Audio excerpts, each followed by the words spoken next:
Avui us explicaré un conte que està darrere meu. La balena.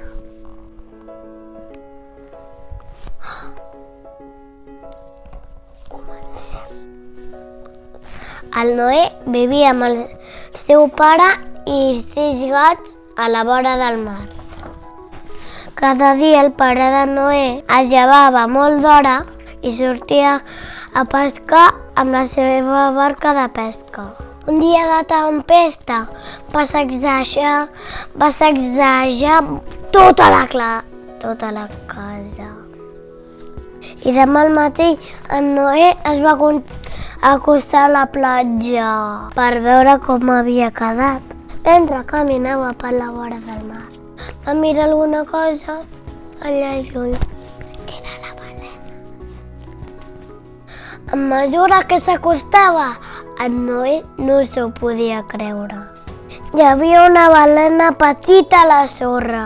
En Noé es va preguntar què podia fer.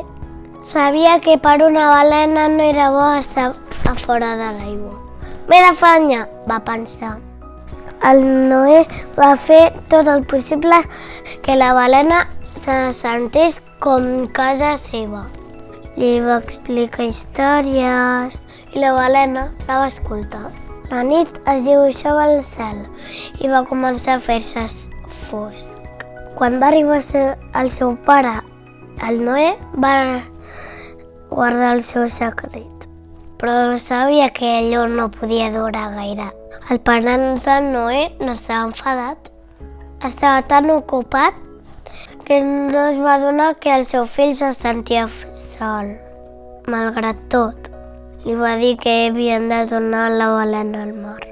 En Noé sabia que era el que havia de fer, però se li feia difícil dir-li adéu.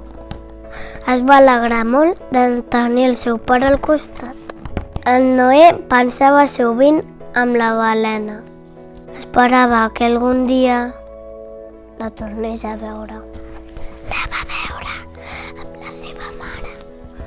La va veure amb la seva mare. I vet aquí en gos, i vet aquí en gat, aquest conte ja s'ha acabat. I vet aquí en gos, i vet aquí en gat, aquest conte ja s'ha fos.